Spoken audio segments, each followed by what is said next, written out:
सानाम को जोहार गे आपे कुलुद आर मिटन रस्का खबर अउ कते हेज कना गाते को नोआ दो अबो कोड़ा कुड़ी बन गिड़ी दाड़ेया आर बांग अकोय कोड़ा कुड़ी गिदरा जुदी अबो टीचर बनाव सनाज बना आर बांग मास्टर बनाव सनाज बना ताहले उनको को लगिद नोआ वीडियो दो ना तो अडी मारांग सुवर्ण सुजोग आर बांग नोआ दो 3-4 वर्ष पूरा बाय उडुक लेना तो निया धा उडुक कना ओनागी लियाबन कना तो वीडियो रे फास्ट खन लास्ट धाबित ताहेन ताबन पे और अकोय को जुदी नोआ चैनल रे नाव बन हेज कना ताहले सब्सक्राइब कमेंट शेयर और नोटिफिकेशन घंटी बजाव ताबन पे तो गाते को नोडे नेल ताबन पे अब 25/5/2024 रे नोआ नोटिस दो हेज कना नोआ दो हुयुग कना अब सिटी एंट्रांस बा सिटी ओको जुदी कोरा सनाज बना ताहले उड़ी लगन तो नोडे नेल ताबन पे गाते को अब ऑनलाइन डेट दो हुयुग कना अब ऑनलाइन स्टार्ट हो कना अब 27/5/2024 खन नोआ रे लास्ट डेट हुयुग कना 18/6/2024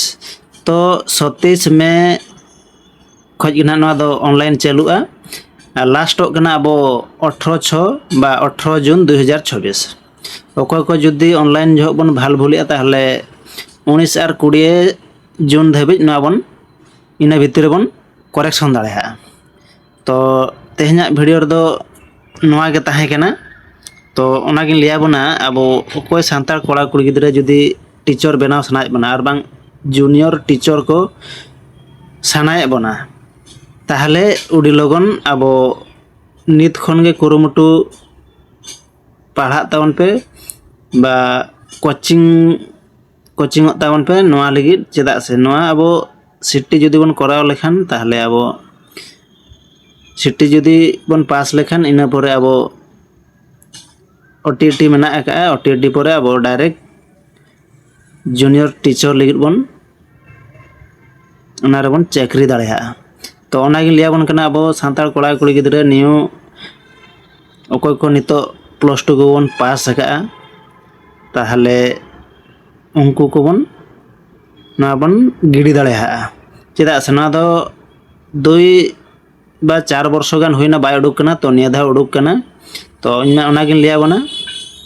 तो जतो हड़ गिड़ी ताबन पे ओना सानते एग्जाम एम ताबन पे तो तेहना वीडियो दो निके गे मा तबे सानाम को जोहार गे और जहां के जुदी नोआ चैनल रे नाव बन हेज कना सब्सक्राइब लाइक कमेंट शेयर और नोटिफिकेशन घंटी बजाव ताबन पे।